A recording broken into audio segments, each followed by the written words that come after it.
community. So welcome to everyone. We're anxious to hear all of the wonderful things you have to share with us this evening. Stacy, has the meeting been posted? Yes, it has. Okay, great. All right, are there any citizens in the audience that would like to address the board? Anyone like to come forward? Okay. Hearing none, and you haven't received any requests, have you, Stacy, for people to speak before the board? No, I haven't. Okay, then we'll just move forward with the approval of minutes from the September meeting. Could I have a motion, please, to accept the minutes? So moved. Okay, is there a second? I'll second. Okay, moved and seconded that we accept the meetings from the September, that we accept the minutes from the September meeting. All those in favor, respond by saying aye. Aye. Opposed? Okay, 5-0. Okay, our first order of business we're very excited about. We're going to have bright lights this evening, and we're going to have a presentation on dual language. So take us into that, would you please? Sure. I'm actually going to introduce Dee Garcia, our Director of Multilingual and Global Education, so she'll take it away for us. Do that as soon as we're up with the presentation.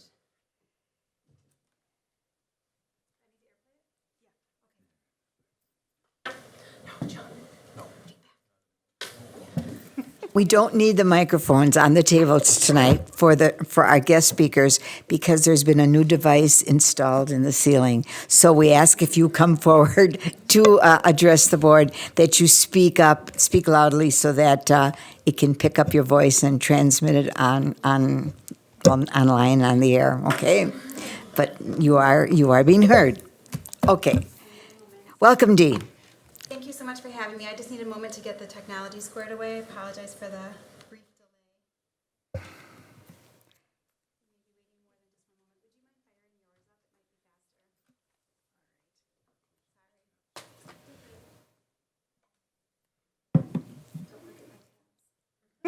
delay.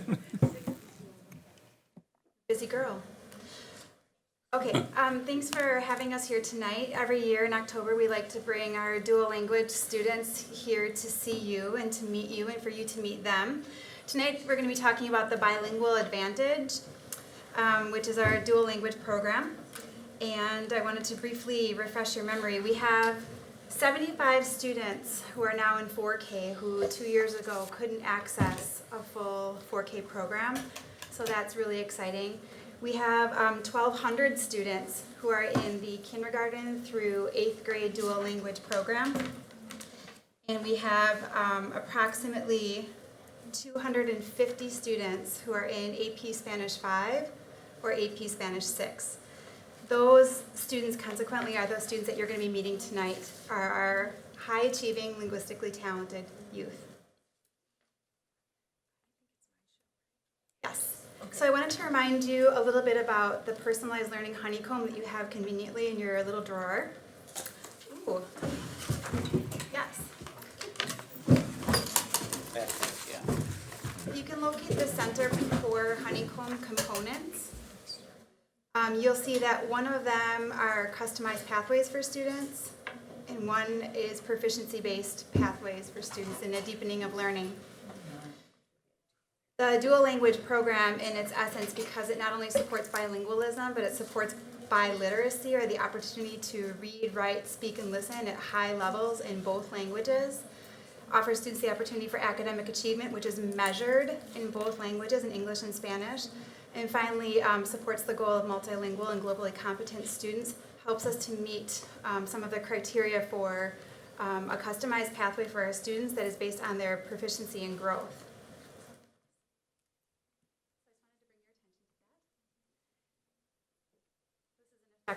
Image here. On the left hand of the screen, you're going to see the kind of learner that we once valued. We wanted students that could do math, science, social studies, and English. Now we know that we need learners who are not only mastering the content, which you can't really see because of the image over it, but who are effective, and I wrote in there multilingual communicators. Our students are going to be communicating with engineers, scientists, and problem solvers from around the world. We want kids that are globally competent. We want innovators, problem solvers, and kids that are really self-directed. We want to change the dialogue around our students' bilingualism from a deficit and a disadvantage to an asset that is viewed as an advantage. The same characteristics are on the next slide with more specific connections to the honeycomb that you saw. We really view that the customized learning path for students is a path that is culturally responsive. So tonight you'll be hearing from students who are bringing Spanish from their homes and have developed through our programs a very high level of literacy, which is also culturally and linguistically responsive. And you also see students that have been fast-tracked through proficiency-based processes and have not had to sit through Spanish 1, 2, 3, 4, and have been placed at an AP Spanish 5 or beyond simply because of the proficiencies that they already brought to learning. So I want to remind you of our program and how it moves forward. As you know, we start out in the 4K with dual language, and that extends currently to 7th grade at Horning and Les Paul and extends to 8th grade at Butler Middle School. All of our 8th grade students at all of our sites get pre-AP Spanish literature, which is preparatory for the AP track.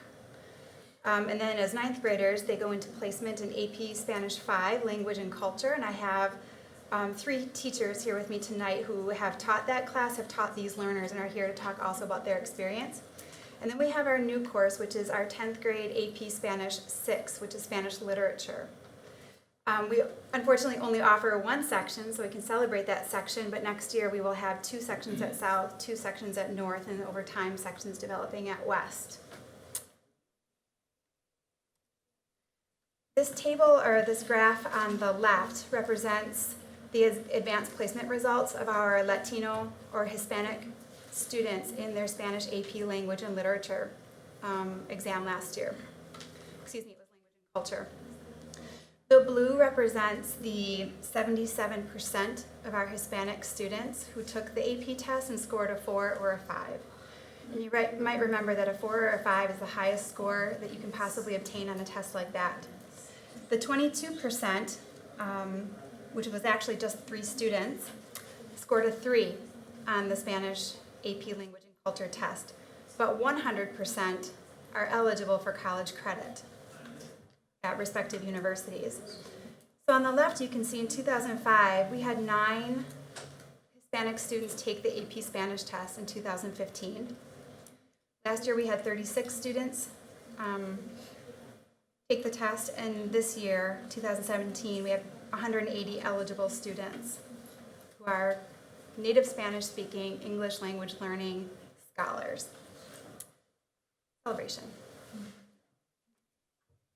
So, next screen. I'm sorry, that's the wrong screen. You can take that off. I just wanted to introduce to you tonight our linguistically talented students, teachers, and administrators. The first person I would like to introduce to you is Maria Myers, who is an AP Spanish 5, AP Spanish 6 teacher at South High School. She's currently translating, but she'll move over here. I would like to introduce to you Mary Rio, who is the AP Spanish 5 teacher at West High School. And I'd also like to introduce Sarai Monterrey, who is currently assigned as an ESL teacher who co-taught in Spanish 4 last year with a Spanish teacher and really made a great connection there. And then the students, I'd like to invite them up. We have Rachel Kane first from North High School. Valeria, also from North. Carla from West. Carlos from West. And Yvonne from West? West, okay. And I'll have Maria come up here to do any translation. Some of our students are going to be presenting to you a variety of different topics and themes, but because of where those themes and topics are born in them and their identities, they may choose, because they are able to communicate that in Spanish. I also want to recognize here that we have Padres de Familia in the house, and we want to make sure that it's comprehensible to the families. Oh, wonderful. Gracias, Padre, por haber venido.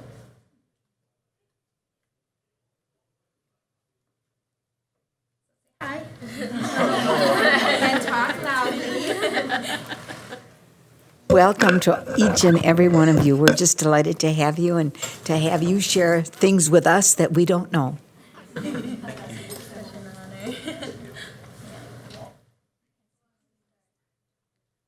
First, we are going to talk about the importance of becoming more than bilingual, but becoming biliterate in terms of like how it makes our identity, and how the dual language program has made my identity is when I came here from Mexico to sixth grade, this was the first time I was learning English, and so with the dual language, I was able to just comprehend both languages with ease, and it just opened up my mind to understand just different sides of the world.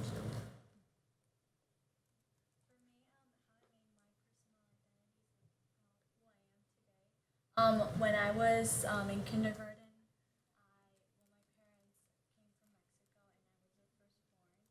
so I went into kindergarten not knowing a single word. All I knew was Spanish, and I didn't speak from kindergarten till third grade.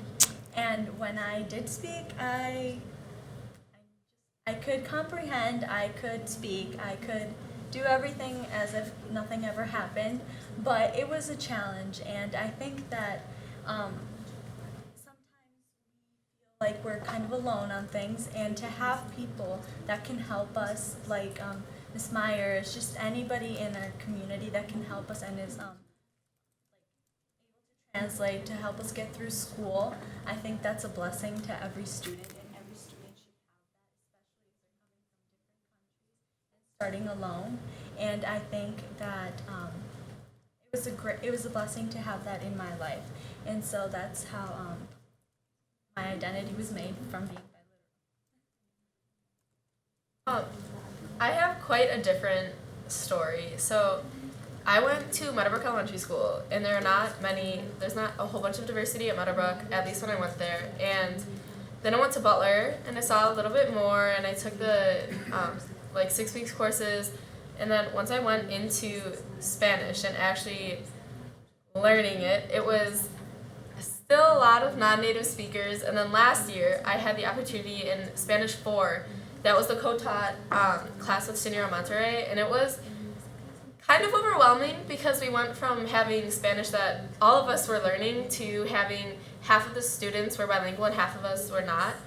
And it was where we literally had rows of students where it was one native speaker and one non-native speaker.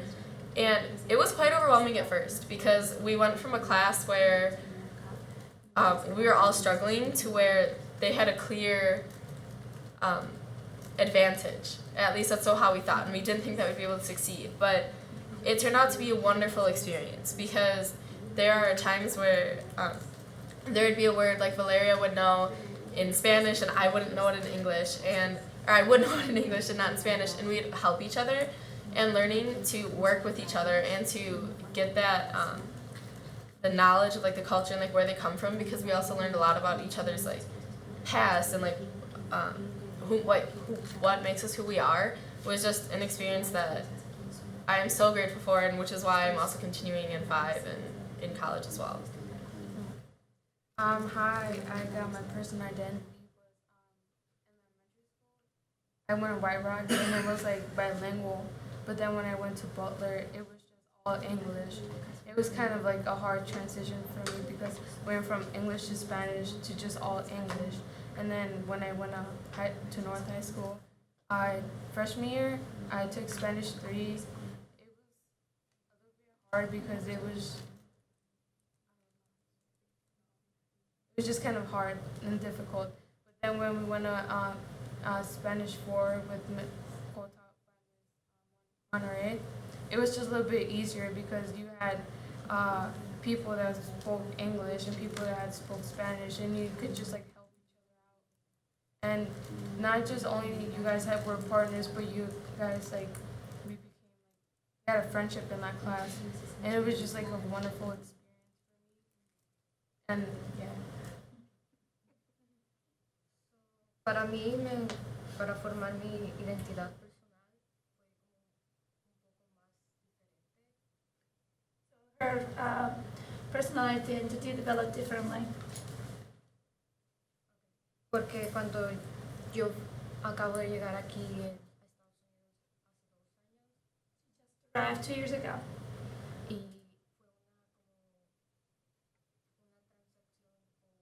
fue pasé estudiando 14 años en puro español y después vine aquí y no 2 años tuve que aprender lo más que pude. So she's saying her the transformation in trip was different. She spent 14 years in Spanish, and now she's been 2 years here, studying as much English as she's been able to. Y no sé, siento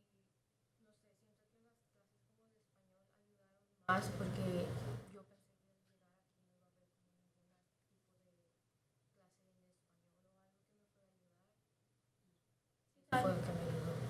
She thought that the Spanish class were really helped her here.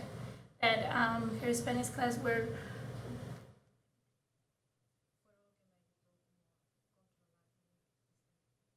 that's where what it helped her to control her being here.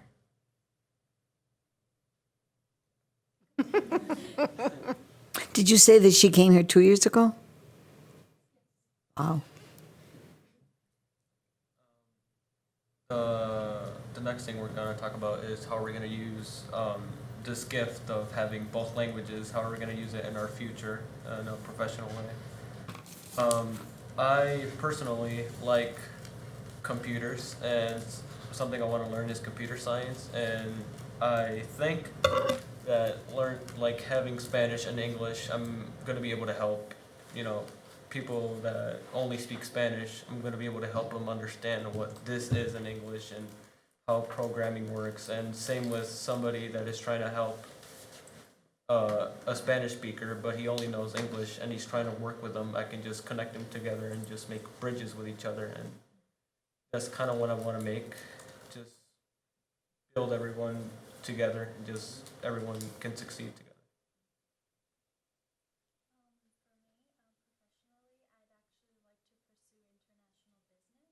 Or something in the business field. And being bilingual, I think it opens many doors and Absolutely. a lot of bridges between different countries, between different cultures, different people. And you never know what you could find in those little clusters of people and clusters of countries and groups. So I feel like by applying my Spanish into there, or possibly even other languages, I could succeed very much in the business field. So throughout the past 4 years, I'm very indecisive. I don't know what I want to do. I've thought about business. I've thought about psychology. I've thought about communications and personal relations of a nonprofit, because I know I want to help people, or even being a lawyer. I'm as confused as I am. There's one thing that I know I want to do, or two things, and that is to help people and to be able to at least have a minor in Spanish, because I would be limiting myself to only being able to help people who speak English.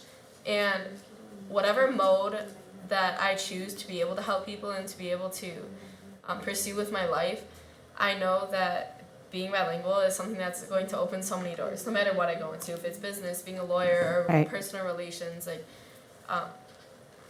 literally any field can benefit from being bilingual, especially where we are. And if I do travel, is very important for me. So if I do get to be in a job that allows me to travel to different countries or to Latin America, it's just something that will help me excel professionally. I'm really undecided right now because I still have one more year to decide what I want to become. But for right now, I want to be a translator at hospitals, because when I was younger, I used to go with my mom to doctor's appointments, help translate, and I thought it was kind of cool because I could understand English and Spanish and then talk to my mom, talk to the doctor. But at the same time, it was kind of difficult because I didn't know what the doctor was trying to say, different words and stuff. I don't know. I just thought it was really amazing that I could understand what they were saying. Mi meta para mí es ser doctora Be a doctor. y para eso la importancia de ser bilingüe como ayudar a muchas personas, no solo porque hay muchas personas inmigrantes que llegan aquí y no pueden hablar inglés, y hay muchas veces que llegas a un hospital y no hay traductores, tienes que batallar para saber lo que te están diciendo. She would like to help many immigrants who come to this country who do not speak English, And she's saying sometimes there are not translators available. So as a doctor, she would like to know that and to be able to translate, guide through it, and help them.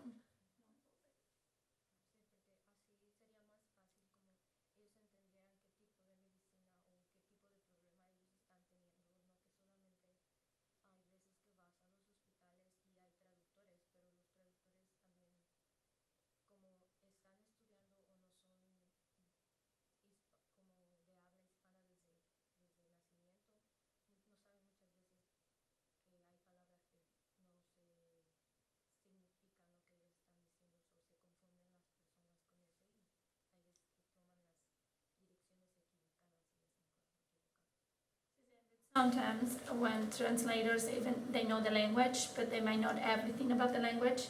So knowing everything about the language, it means that she will be able to translate correctly and appropriately, and then don't say the things that they're wrong.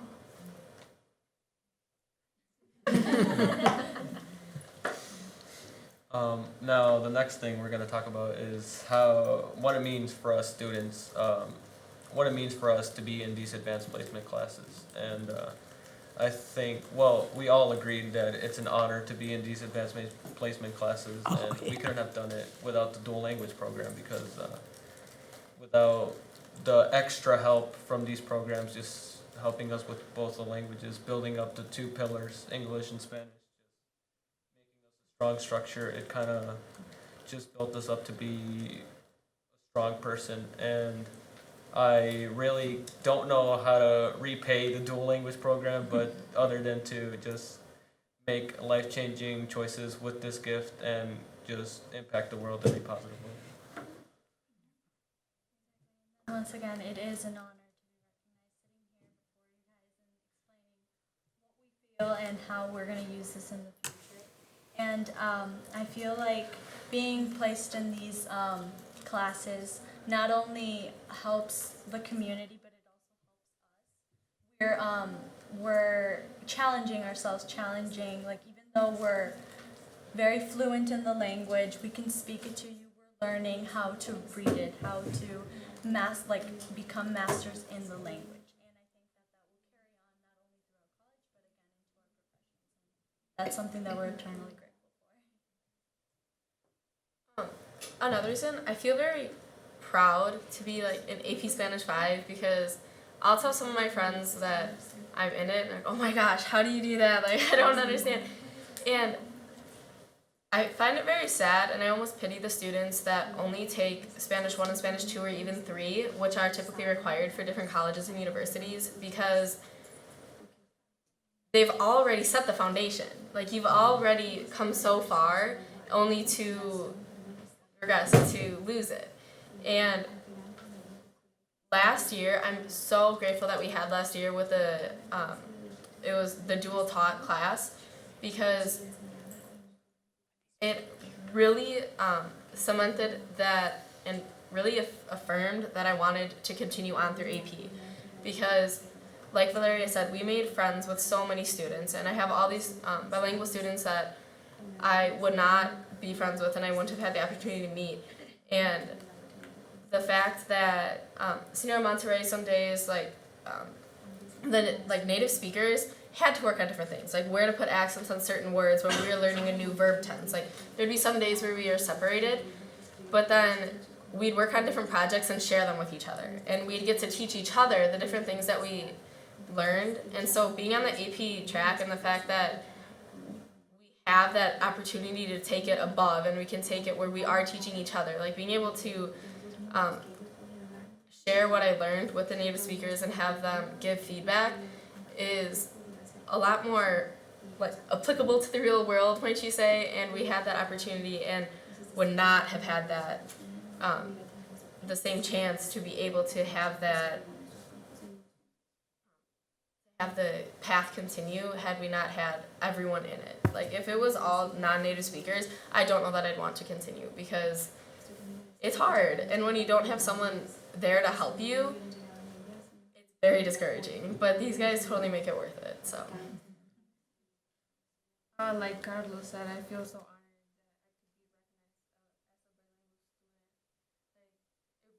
that I could be recognized as a bilingual student. Like, if we didn't have that class last year, I don't think I would have been AP Spanish right now. Like, I don't know, I just feel so confident in last year's class. Like, I could raise my hand, I could just participate a lot. And I'm not like the type of person that just like, oh, raises her hand because I'm like a really shy person. Yeah, and just, I think I would, yeah, I'm just really grateful.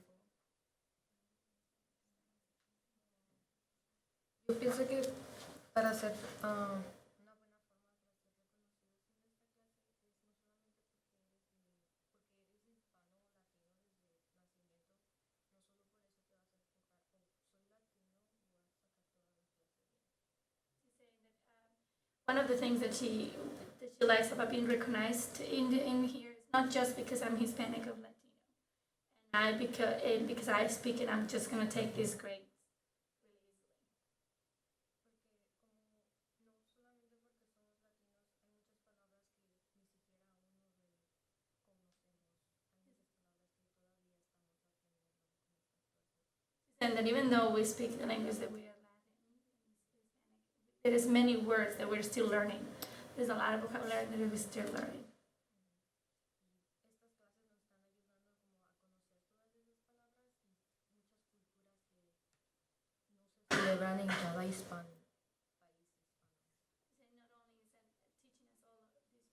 Also teaching us about all these cultures that they are not always taught in every Hispanic country. Estas clases también nos ayudarían como para el colegio, porque como estaba platicando con usted, pues no puedes agarrar como un minor de español en el colegio, sino puedes enfocarte más y agarrar un major para agarrar tu major profesional que tú estás enfocado que más quieres, pero sino también agarrar el de español para poder ser mejor en las dos cosas al mismo tiempo. Then this is also preparing you for the university because not only you can get a major in whatever the content area that you really want, but you can also get a major in the Spanish language and fulfill your both.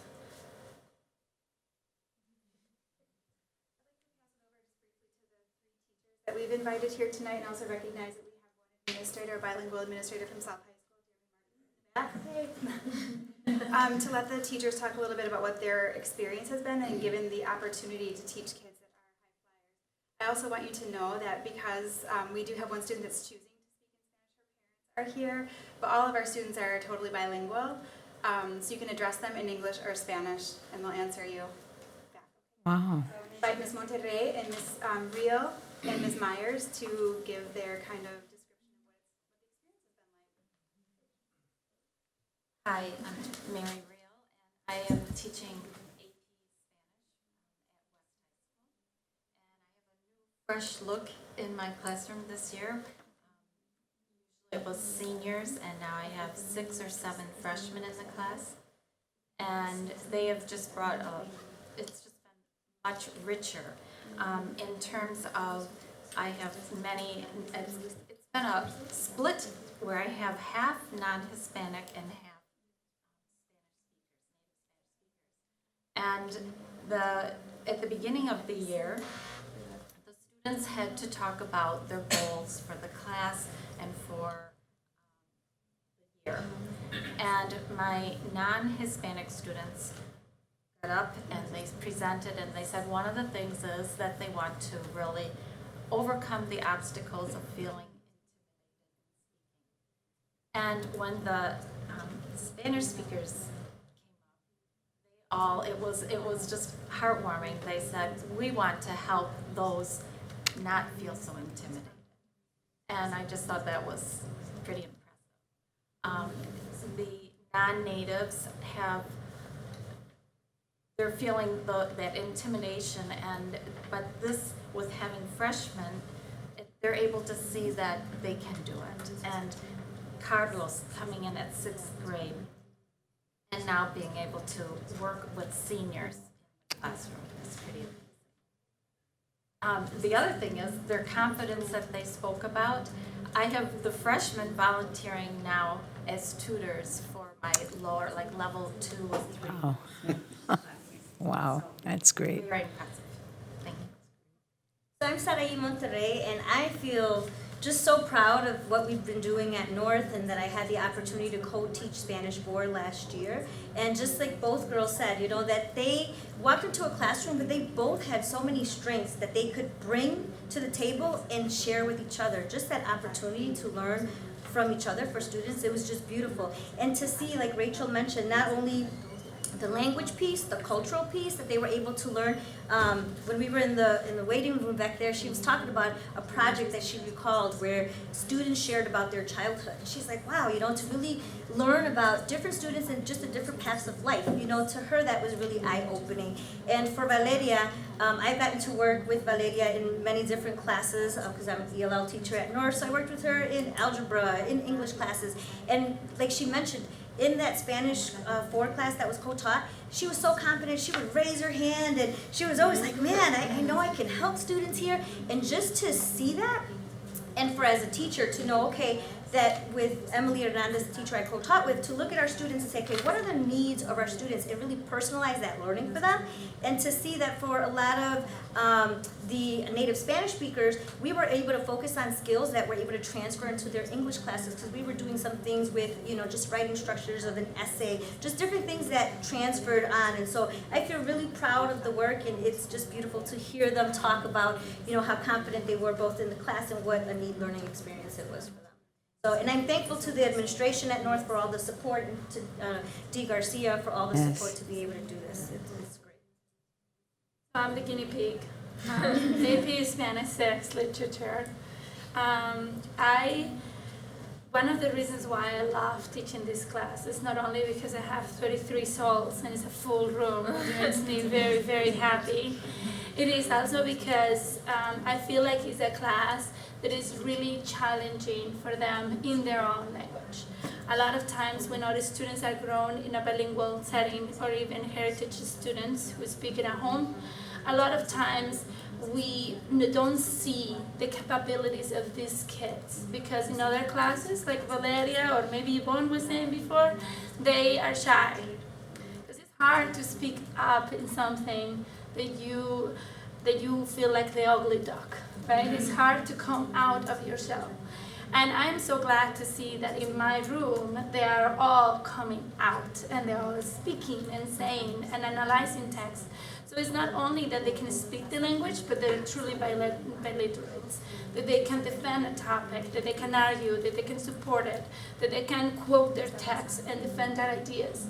And I'm really hoping that that is transferring to their other AP classes, because I know that is the main core of AP, to be able to do that in college level. I think it also, to me, one of the things that I see the most in my class is how they discuss things. It's no longer they are just based on how this is written. It's about the idea and how am I going to support that idea. What am I going to say? And that's the discussion that we have more in AP. When they're looking at tests and they're looking at a good quote, but really support what I want to defend. So then the Spanish, it has become a tool, not the only thing we're teaching. So it's a tool to really open other doors. Talking to Yvonne, she was mentioning how in her other AP classes she's shy, but I can promise you in mine she's not.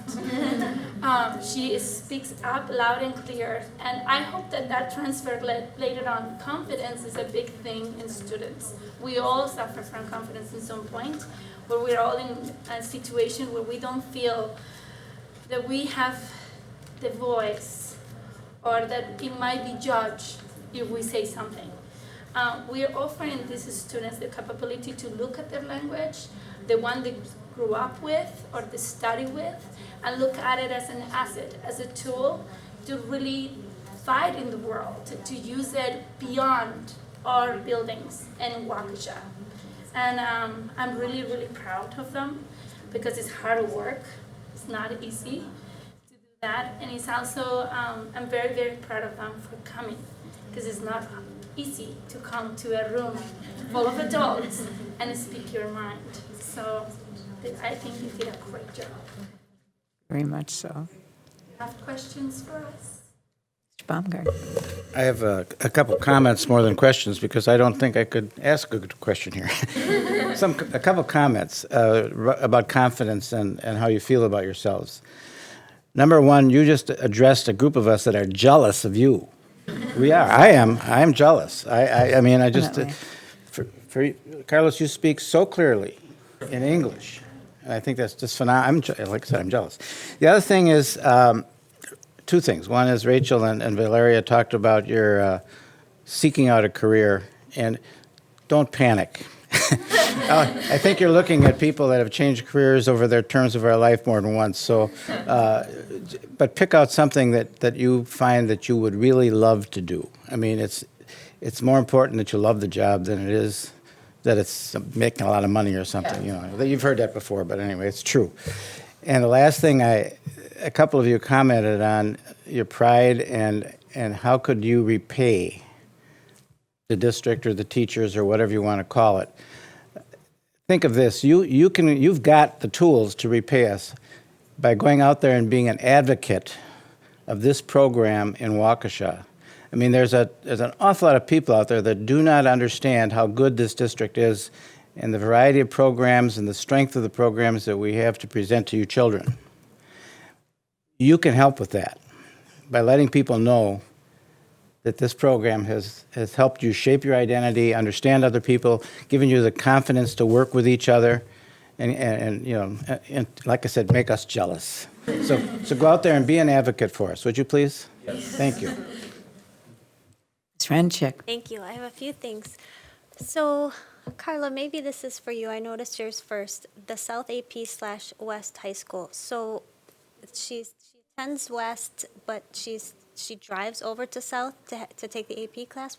How does that work? Mention Carla and a few of my students come every morning bright and early. They take buses. Some of them take rides. Some of them catch a ride with a friend. Some of them even, I have heard, they have walked back to their own buildings. Wow. They want to be in this class, and they are coming every morning bright and early and ready to work. Wow.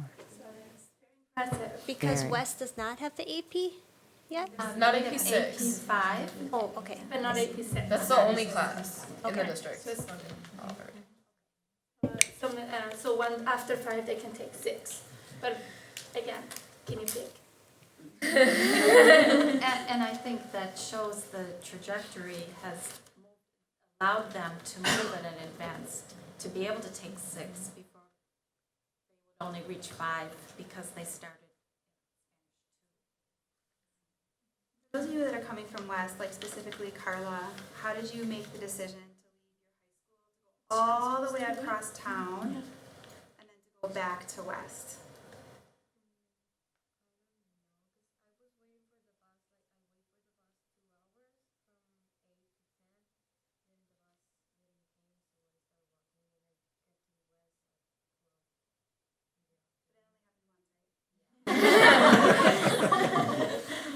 Commitment, fire, passion, achievement.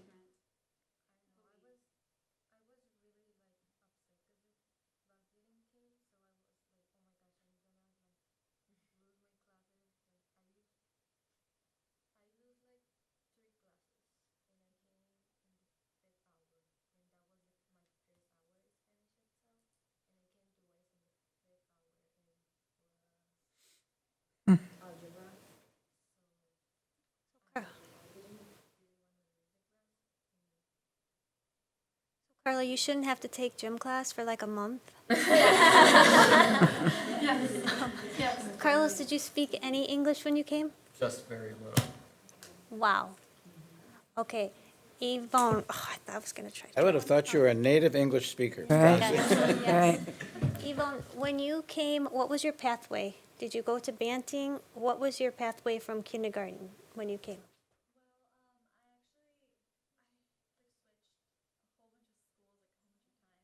I actually went Saratoga, and then I went to higher than Saratoga, and I think I went back to higher, and then back to Saratoga. I felt more confident there, and so I knew a lot more people, and I made my first friend there. That like we communicated through sign language, but we communicated somehow. And so So was that dual language or no?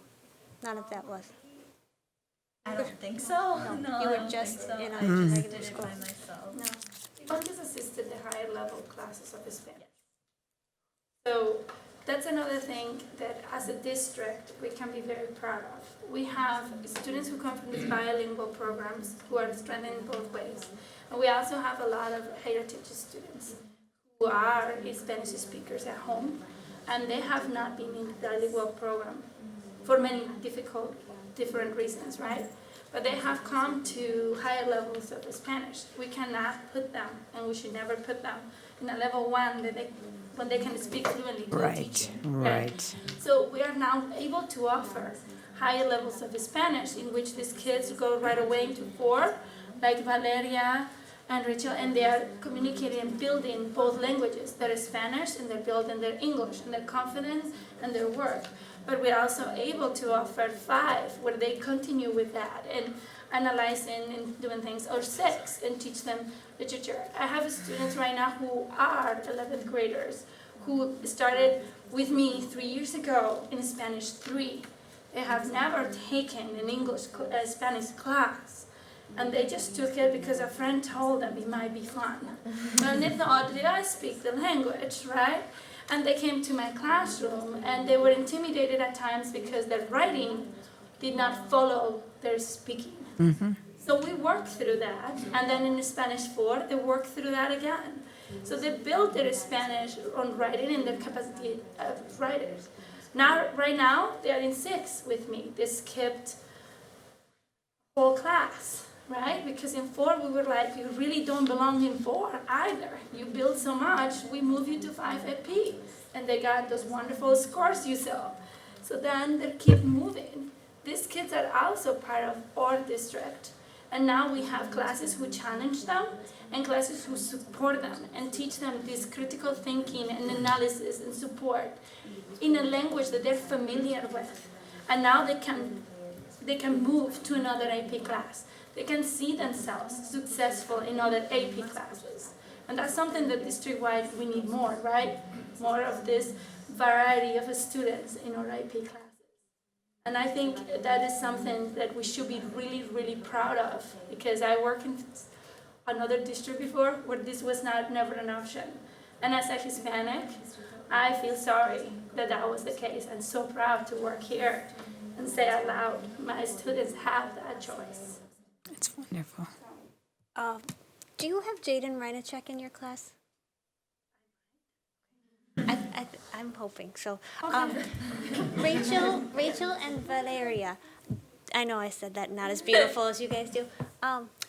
So when you were put together, then you probably became friends, and you might not have had you not had that opportunity. Yeah. And then when you are not in class together, do you keep each other accountable? Do you speak Spanish? Do you speak English? Or do you just go back to what's easiest?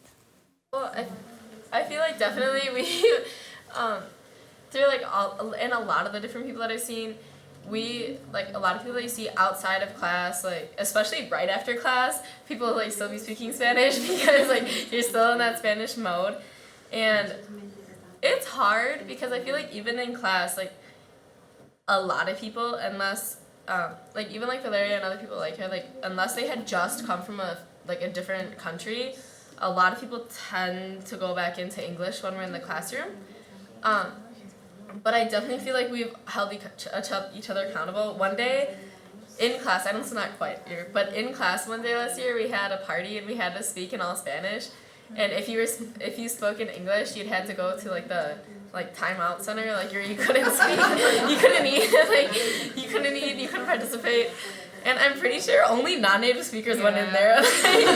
Only native speakers went in there. All the non-natives, we were. I was there more than half of the time. And then one thing I wanted to tell you, I have a stay-at-home mom friend, and she she has her kids at home, but she is on call for Children's Hospital, the Police Department, and Waukesha Hospital to be a translator. But she can stay home with her kids, and when they call her, she just pops in, but she just brings the kids along. They sit there with their iPad. She does her job, and she goes. So there's so many things for you to do, like you said. I'm so excited for all of you. Welcome, and welcome to your parents. Would you like to introduce your parents if you have them here tonight? We'd love to meet them. Whose parents are here? Carlos. Mom, Josephina. Welcome, welcome.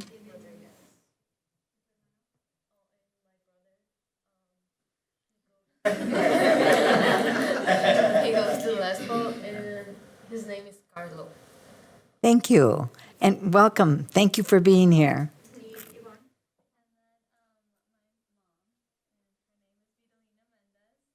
And my sister Nancy Welcome. Thank you for coming. I'd like to tell you something before you go. About 100 years ago, which was what, 1916 and before, there was a great immigration of Europeans to the United States. They were Germans and Polish and Italians and Sicilians and French, were all coming to the United States for jobs and for what they thought was a better life.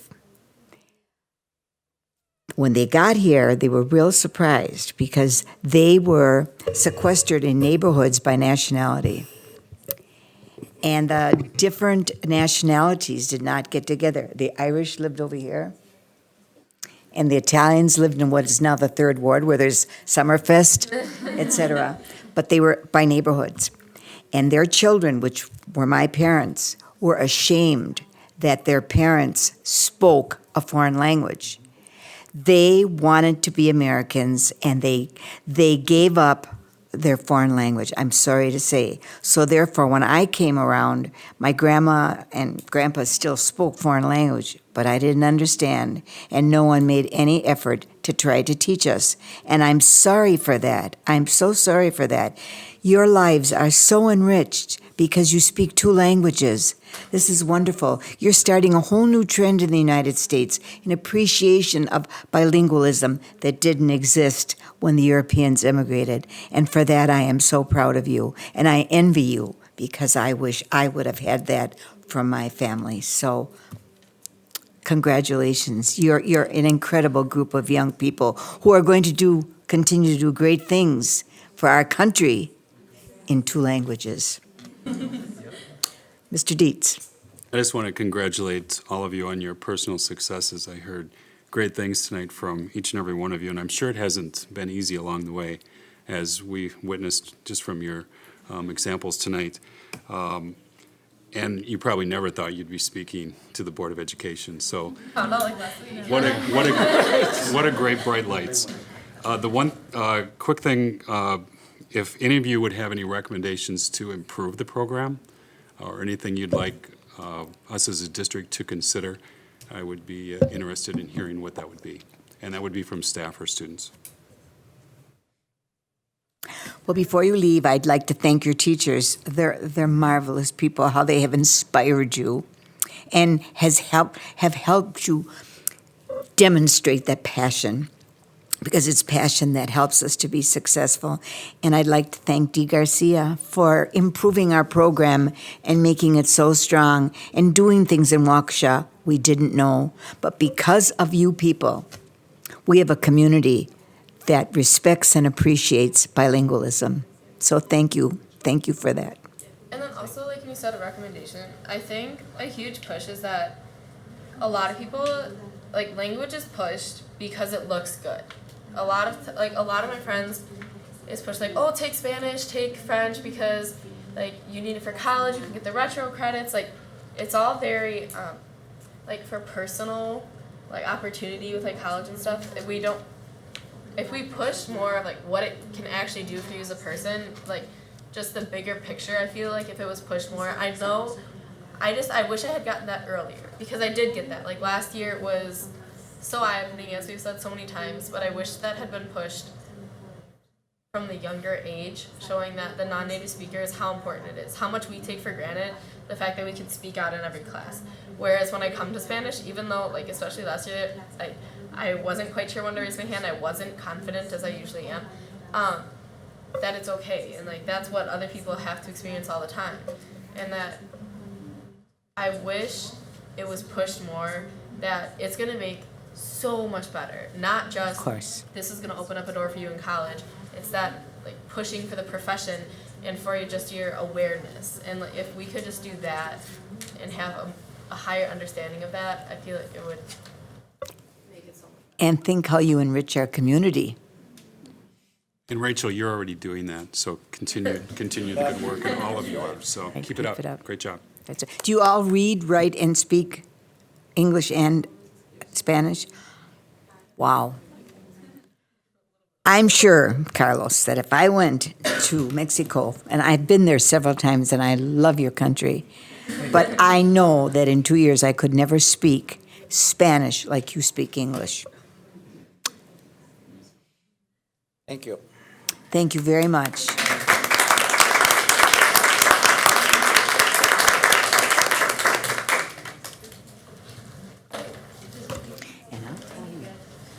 I was waiting to hear that.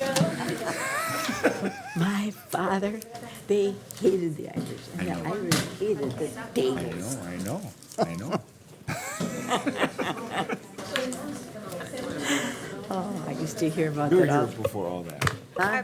I was here before, my family was here. Yes. That's how we got Polish Fest, Irish Fest. They wanted to celebrate their heritage. Of course, of course.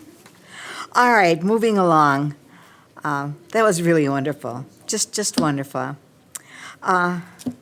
We have no presentation items. Our first action item this evening is overnight trip requests. Jody, would you take us into that? Yeah, boy, we go to the real boring stuff after Yeah, that. that's right. Overnight True. trips. Kind of on a euphoric high after hearing those students speak to us. So we're just going to get into the nitty gritty, though, of the overnight trip request. You see the big packet in front of you. Most board members know the routine on this, but we're just asking and seeking approval for the trips in the packet here for this school year and the upcoming school year. So. Well, Yes, are Jody, there- I would just like to start by saying, the process has really been improved. Very, very definitely. Good old Barb, she reads every line, every Yes, page, absolutely. And I did have some little markers to call attention to some things, and I called Stacy today about it. Yeah. Very minor. The most common thing that was left out is that they didn't tell us what their plans would be if to return funds to those families if that should not be held. Cancellation. That Yep. was really the only thing, the Okay. only error or item that was left out. Mission, Otherwise, sure. it was pretty darn good. Wonderful, good. That's good feedback, thank you. Any questions from the board? And you know what also helped tremendously was the sheet that you included with. Spreadsheet, yeah. Yeah, the spreadsheet was really, really helpful because it showed how much that, you could just look at this and have all the details and how much the district was going to support them and who was in charge and how much it was going to cost and where they were going. This was wonderful. Well, kudos to Stacy Kosh-Schmidt. She really has been attentive to listening to feedback from the board and everybody over her time here, so we appreciate her hard work in putting this Sure. together for you. Well, and I also would like to thank, the TNL office because you've made it, a priority to the people who are going on field trips that there's a packet, and it's a consistent packet Right. across the buildings, correct? Yes. And also the importance of answering all the questions exactly as presented, and that's been, it's obvious. It was really, really so much better than ever in the past, so thank you very much.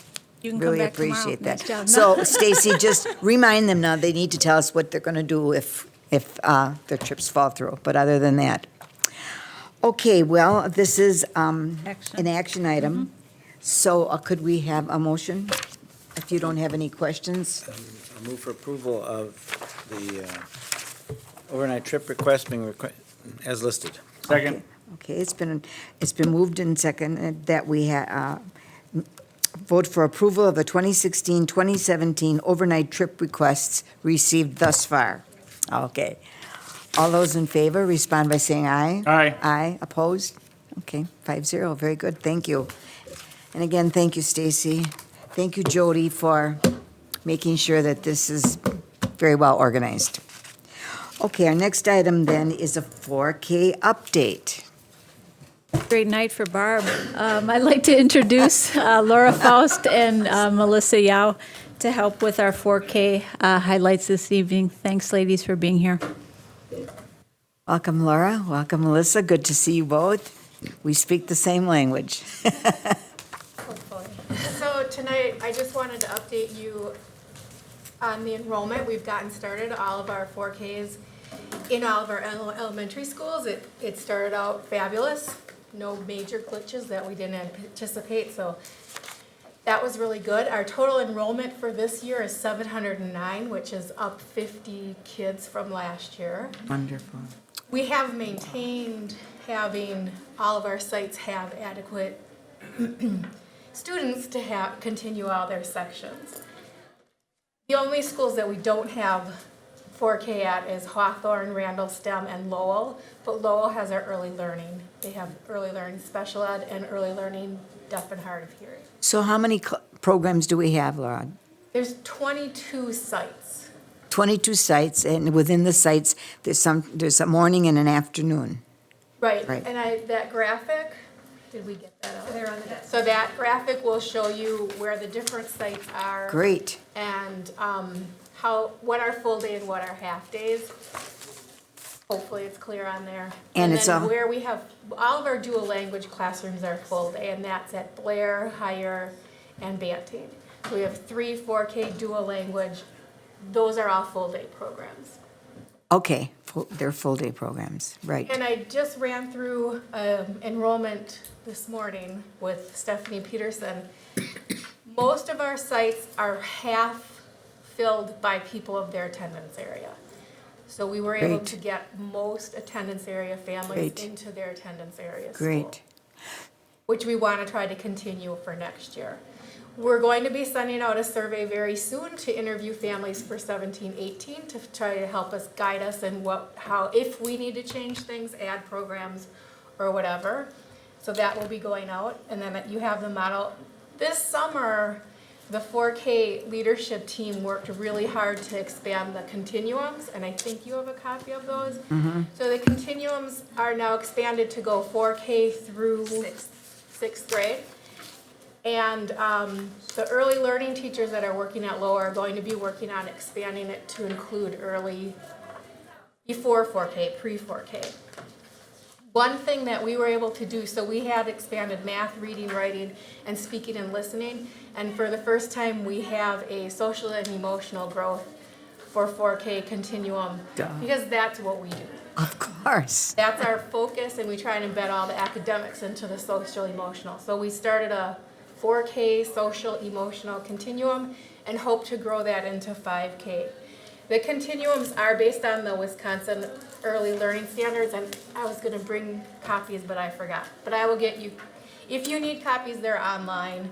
But I know, Barb, you had seen one, so I was going to bring you a copy. And they're the same use. They're used to help guide teachers and show parents the personalized learning that the kids are making. And we're starting off in 4K by launching it with the 4K families. That's how they're going to be getting their progress reports at trimester.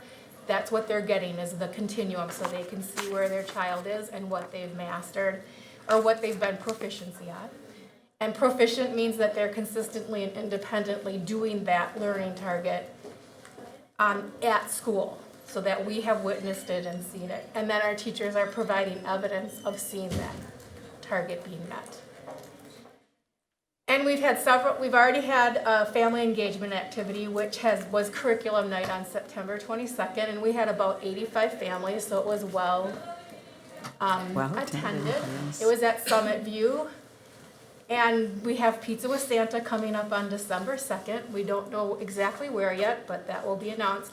And that will be a 4K current, come and join us. And also a 4K for 17-18, come and join us. Enrollment will be there to take people's enrollment. Will this be at each site or one site? I think we're going to do it at one site. Okay, like you did the other night. Yeah, we're Okay. looking at doing it at probably South, Oh. just because of it being more centrally located. Okay. Then also in Jamboree, we also coordinate with the Park and Rec Department for Jamboree, and we have enrollment at Jamboree. And we're working with many of the elementary principals to try to come up with a way to help families get the surveys completed so that we have a more accurate count of what families need and where they feel they want. You going to work with Santa Claus again in December? Yes, we are. Good. Santa's coming. They There'll go be in the a DJ. Santa parade and Yep. And finally, there's a book study that I'm starting at the end of October, and I have 25 4K and 5K teachers coming, and the book is Purposeful Play. oh, it's wonderful. And we are going to be Yes. looking at how can we expand. 4K has been working on implementing play workshop.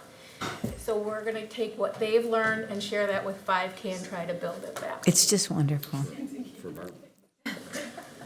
And Purposeful Play is a phenomenal book. I couldn't. Well, and as you described, in your report, it's the basis of what we do in 4K, and it's the vehicle through which we teach and children learn, and it's wonderful, and the book is wonderful. We have grown so much, Laura, because of your support and your leadership, and that of Jody and that of Joe Cook. We're doing what we should be doing. To the members of the board, I want you to know I've gone around with Laura. We went to about 5 sites, and it was just a joy for me to see happy classrooms, very well-equipped classrooms, decent amount of membership of students in the classroom that the teacher could meet the needs, happy classrooms. That's what we want for our children. So appropriate, so developmentally appropriate. I just am thrilled to think that those 4-year-old kids are getting such a wonderful start. But now we have to continue that into grade 5, into K5. But this is wonderful, and this is I think right. that's going to make a big difference Oh, in helping that. Plus having that's 4K right next door to where 5K is. Absolutely. They're doing more collaborating. That's the book right. study will help, so we're just growing. And this is the way it should be. So this is the first time that it's really been articulated and implemented, and it just excites me beyond description. Then I went to that parent night that Laura had at Summit View, and there were so many parents there, and it lasted 1 hour, and they engaged the parents in learning activities with the students, and they went from 3 stations, and it was real short, just enough for the attention span of the 4-year-olds, and it was just such a happy evening, and the parents were so supportive, and the kids were so cooperative, and the teachers were just great in explaining in simple language what it was all about. It was wonderful. So to the board, keep your eye on the great things that are happening in K4, because that's where it all begins. If we do it right there, all the way down, it'll be just the way it's supposed to be. So be watching for signs, because we'll be putting up signs. Enrollment starts December 1st. Okay, well then I'll be right in time for Santa Claus. That's right.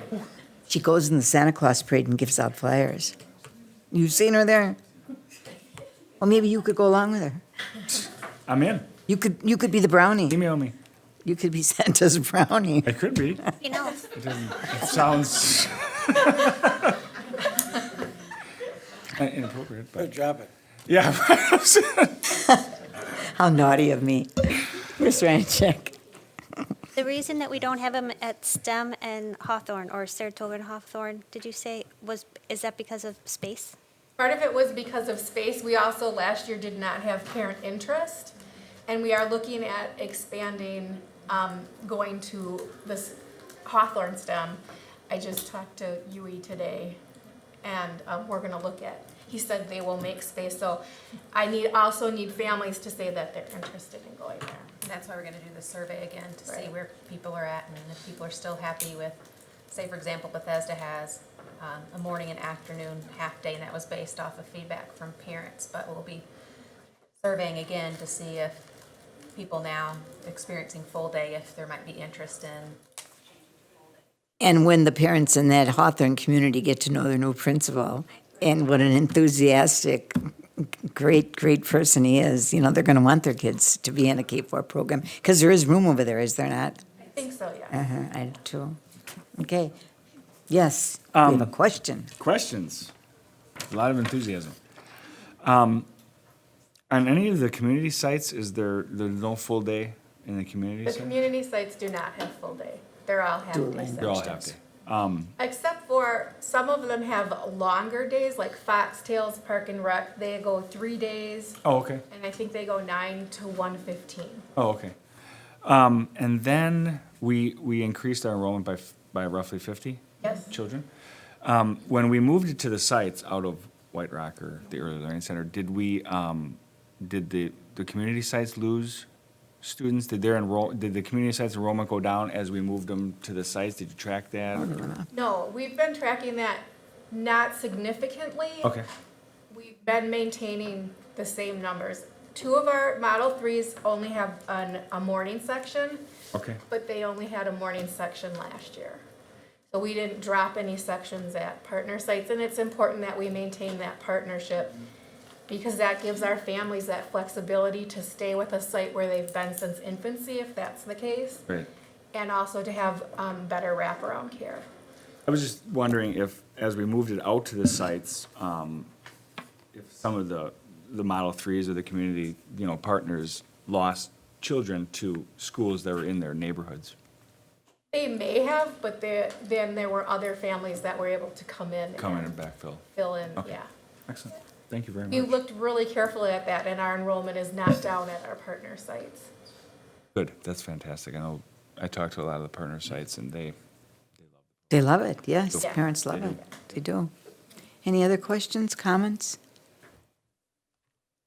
Well, Melissa, I want to thank you too for your leadership as the new elementary director. In conversation with you, I know that where you stand for early childhood education, and that's the kind of leadership we need. And for the support you've provided to Laura, and to you too, Mr. Cook, for all of your support. I mean, we've got some phenomenal leadership in our district now, and it's going to definitely benefit our young learners. So thank you very much for your presentation. And yeah, you can just, you could, if you have a copy of that book, just put it in my packet on Friday.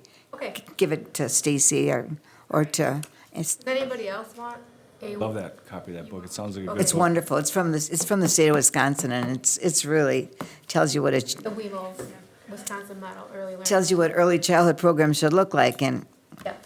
our K-4 program looks like that. And how it's coordinated to Common Core. Right. Thank you very much, and keep up the good work. And keep sending invitations to participate. The parade? Are you coming? I'll might be be a there. brownie too, yeah. I could be Mrs. Santa Claus. Okay, Wow. Sounds like a treat. we're going It's nuts. all being recorded. Yeah. Remember. You're going to hold me to it, huh, Ms. Your Ranchik? involvement. Okay, the next thing is a student achievement update. Jody would take us into that, please. Right, just to remind the board, our last discussion item this evening, if you recall, we have a newer update each month, and that's our student achievement update. So the first month, we highlighted Banting Elementary with some student achievement progress. Last month, we had Meadowbrook Elementary come and show us their student achievement gains. Now we're going to switch it up a little bit, and this month and next month, we're going to have a little bit of a district update. This evening, we have Amy Riebel here to tell us a little bit about our ACT achievement, as well as help the board engage in a little bit of understanding around what those scores really mean, so that we can get a little bit more data informed as we move forward this school year. So, Amy, thanks for being here tonight. Welcome, Amy. All right, let's see. We have. Okay, we're working on it. So, well, thank you for the opportunity to be here tonight. I was here a couple of months ago in the summer school portion of my role, and so now we're going to talk a little bit about ACT. I'm going to keep it pretty brief tonight, just an update on a couple of data points to share, and also make sure that we're all on the same page as far as how we're using ACT these days. There have been some things that have changed in the last couple of years statewide, and so I want to make sure everybody is up to date on that, because that will be very helpful to us as we move forward and look at more data. So let's see here. There we go. So probably many of us are familiar with ACT. Maybe some of us even took it in our own junior, senior high experience. I know I have some memories of that myself. And so we have been getting results annually for our students and how they've performed on the ACT. There have been recent changes in Wisconsin on how we're, or who is taking the ACT. For the past 2 school years, all of our 11th graders have been taking the ACT basically as a state assessment. So every 11th grader across the state of Wisconsin is taking a state assessment, and that is the ACT. So every spring we get a report for those 11th graders called the ACT statewide report. We got that report this summer, and unfortunately at this point those results are still embargoed. We're not allowed to share those yet. DPI should lift that embargo later on this month, I believe. So hopefully in the future I'll be able to bring those scores to you to share. But every summer we also get a graduating senior report, and that's the report for students who graduated this past June or reported when they took the ACT that they were planning on graduating in June of 2016. So that is what I can share with you just briefly tonight. This graduating senior report this year was a little bit different than the reports that we've had in the past, because it's that first group of students who in the spring of 2015, every 11th grader took the ACT. Previously it had just been students, mostly students who self-selected, excuse me, let me say that again, students who self-selected to take the ACT most likely for college entrance purposes. So now everybody is taking the ACT, so obviously the number of students taking the test increased quite a bit, and that also means that in that graduating senior report, some of our students took it again after they took it as 11th graders. And so when we get that graduating senior report, it includes their most recent score. So if a student took it 3 times, then we get their 3rd score. So it's not an exact replica of that 11th grade score. So just know that we're comparing slightly different things with that. The 11th grade scores are the ones that are going to be used for accountability purposes. They'll be the ones reported in our building and district report card that'll be coming out from DPI fairly soon. So because we're now testing all of our 11th graders, when we look at both the 11th grade report and then the graduating senior report, we're looking at a larger sample size, and so we can't really compare, unfortunately, scores that we've had previously. So we're really setting a new baseline, and so I'm going to share those baseline results tonight as far as that graduating senior report goes. Just as a reminder, every student gets a composite score, which is has the 4 subcomponents: English, math, reading, and science. There is also a writing component to the ACT. And for the 11th graders, when they take that statewide ACT assessment, they are required to take that writing portion. So when we get the 11th grade scores, we get that writing component score as well. When they if they choose to take it again, they don't have to take the writing, it's optional. So some may not. So when we get that graduating senior report, then we don't have the writing score, because some of them, if they took their most recent test, they didn't take the writing portion. So while those scores are reported to DPI when Dr. Gray gets his summary report, those writing scores aren't reported. So I'm not going to share those this time, but when we talk about the 11th grade scores, which I imagine we'll be doing in a future month, I'll be able to share those results a little more in depth. Amy, when we talk about all 11th graders, but we're not talking about special education students who would not be able to take that test, are we?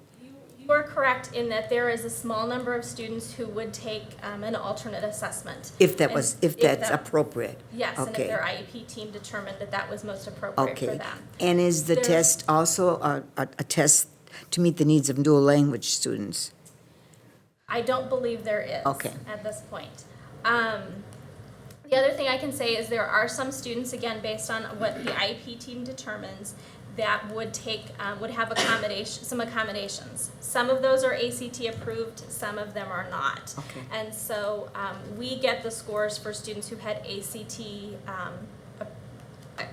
allowable accommodations. Okay. So they call those Thank college you. reportable. So Thank you. thank you for for asking that. But the majority of our students do take that typical ACT. So, all right, so here are a few numbers for you. Are the 4 subtests, the composite score, and the district and the state average.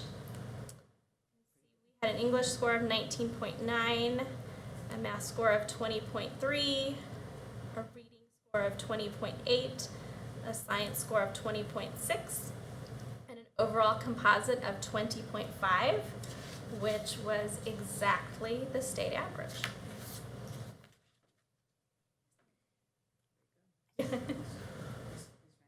Thank you. I have, did you say if the kids choose to take it again, they only keep the 11th grade score or they keep the most recent? What they report in the graduating senior report is their most recent score. Even if it's not as lower. Yes. Okay. Yes, I double and triple checked that because there was a hope that it was their highest score, and that was not the case. Right. So. No.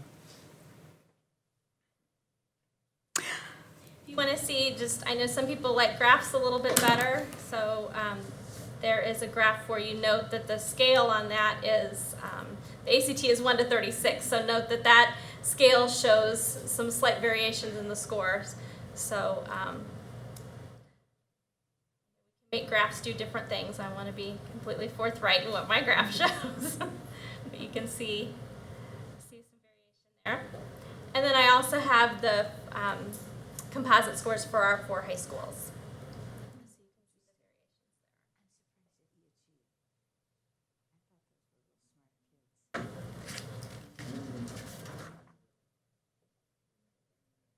Yeah, I'm surprised. Yes, that's reported to their home school. Spanish check. Thank you. Now, does South include Health Academy and it's They're separate schools. What those are.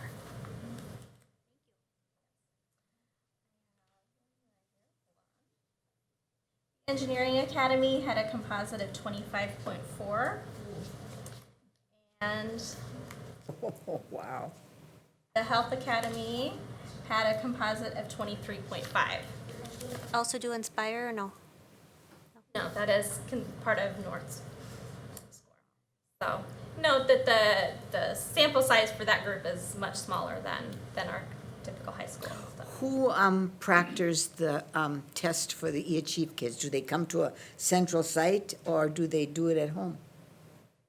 Question, Jody. I believe they go to a central site. Yeah. Go there. Thank you. Okay. Okay, so you go to different sites throughout the state. Okay, very good. How, We also have, oh, go ahead. I just wanted to say, how closely does the ACT test match curriculum in high schools across the state? So there have been some studies on that, and I don't know, Jody is the former curriculum director, I don't know if you want to, or former secondary director, want to speak to that at all, but I know that's something, in fact, I can flip to my next slide here, I know that that's something that we continue to look at. Jody and I, as we looked at the ACT action plan, that they recommend for all schools to help and districts continue to build that college readiness. The 5 things that they recommended we were really excited to see are things that we're doing.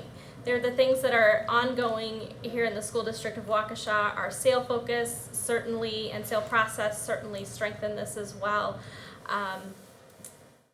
Continuing to look at that curriculum on an ongoing basis and making sure that our process is there to support that rigorous curriculum, and also that there is that strong correlation with what ACT expects and what we expect as curriculum. I know that's something that schools have looked at over the years. Jody, I don't know if there's anything you want to add to that.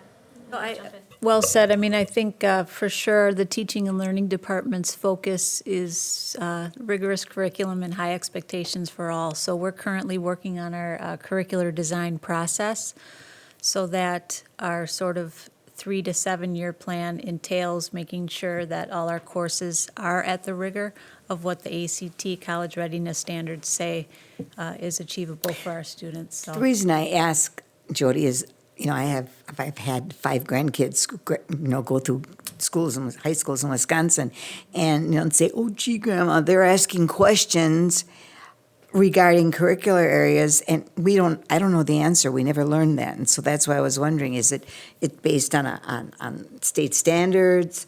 it The is, and questions? yes, and it continues to be the central focus of the central office teaching and learning department to make sure the fidelity is there in the areas upon Okay. which our students need. But Wisconsin kids take the same ACT test that Illinois kids do, and, okay. Correct. A nationwide test. Nationwide And test, so okay. we are always learning more about it. In fact, I go to an ACT workshop tomorrow morning. So Okay. wish it was yesterday morning, but Amy, who offers, or can our kids take the SAT? I believe so. Mhm. They can. Depends on the college or Yes. university that you're looking Yeah, for and whether right. you take the ACT or the SAT. So there's opportunities, in the area, in the community, okay, But the ACT they take as a part of their 11th grade experience. okay, great. Mr. Baumgart? Slightly different bent on my question.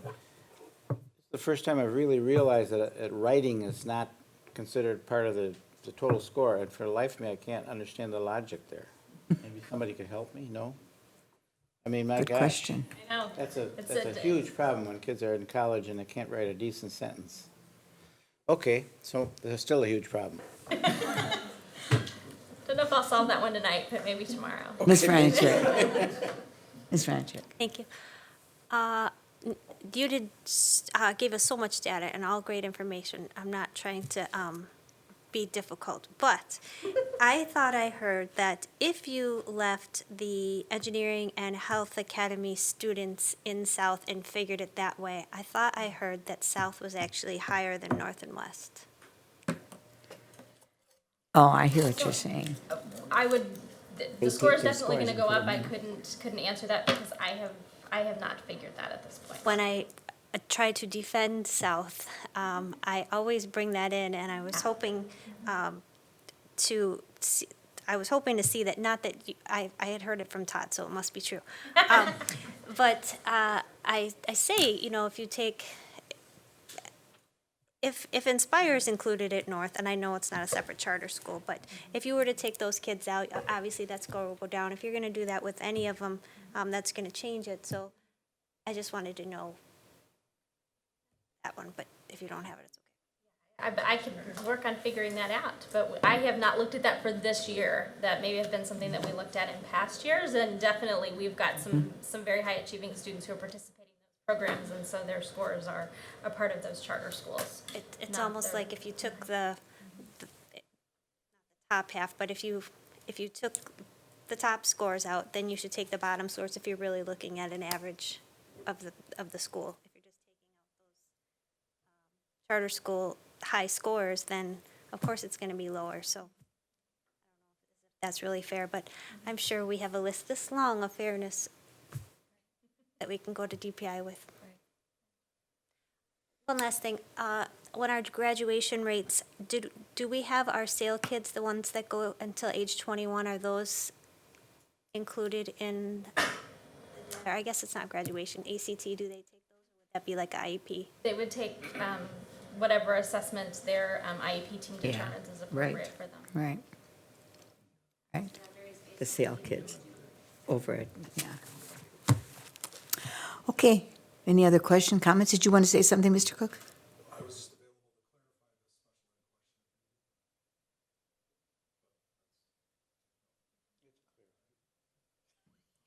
The kids at the SAIL program would have tested several years ago on for their ACT. So they're not currently participating in a statewide assessment while they're over at the Transition Academy. So their state, it would be the 11th Right. grade kids that would be participating in that. Right. So that they would be teased out. And again, it would be an individual IEP decision.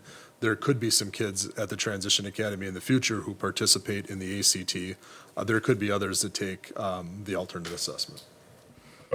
But the kids in the program over at East High School, some of them are over 18 and beyond 11th grade, right? Yeah, and Yes. it's for those students who are in their junior year of high Yes, school. yes, yes. One last question. Okay, so I know that it counts against us when our students stay until 21 as far as graduation rates. Every time, are those counted every year? So now they're 19 and they're not included. Now they're 20 and they're not included. Every year do they get counted against us, or just that 1 year that they're 18? The completion then gets tied to whatever their original class was. So this year, we will have the class of 2017. And then based off of that cohort, there will be kids who graduate in a fifth year, either in the transition academy or kids who are accessing an additional year of high school to get their diploma. They'll go back and they'll figure a fifth-year cohort, a 5-year cohort. They also go back and figure a 6-year cohort. And if you remember back last year, the Freeman did a report on what our graduation numbers were. And there was some question about what our 4-year numbers were, but our 5-year number looks very good and our 6-year number looks even better than that. And that reinforces our commitment to help kids get a diploma through whatever means we can here as a district. Right. But I mean the SAIL kids. Correct. SAIL, East, students who are at risk, anybody who goes beyond, their completion then gets tied back to whatever their graduation cohort was.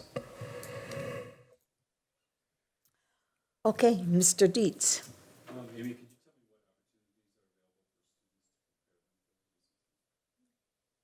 I know we've talked a little bit about ACT prep, and that conversation continues to be ongoing. I know there are also things that the classroom teachers do with the style of test and those kinds of things on an ongoing basis. We've also had conversation about making sure that students, the ACT is a timed test, and so making sure that students are able to complete and get practice with tasks and knowing that there is a finite amount of time. But do we have a special class for prep? We do. We do. It's on the books as of 2 years ago, and our high schools also are afforded the opportunity during that AO time, that academic options time. Okay, I know okay. our 3 high schools have taken advantage of offering prep courses Great. during that time for students. That's helpful, very helpful. Okay, any other questions? Okay, Amy, keep pushing to get those scores up. I'll keep working on it, so. Thank you for being here. Next month, so. Thank you for being here this evening, and thank you to all of the directors and central office people for being at our meeting here tonight. It's wonderful to have your support by participating in our meetings tonight, so thank you. Meeting is adjourned. Get home to watch the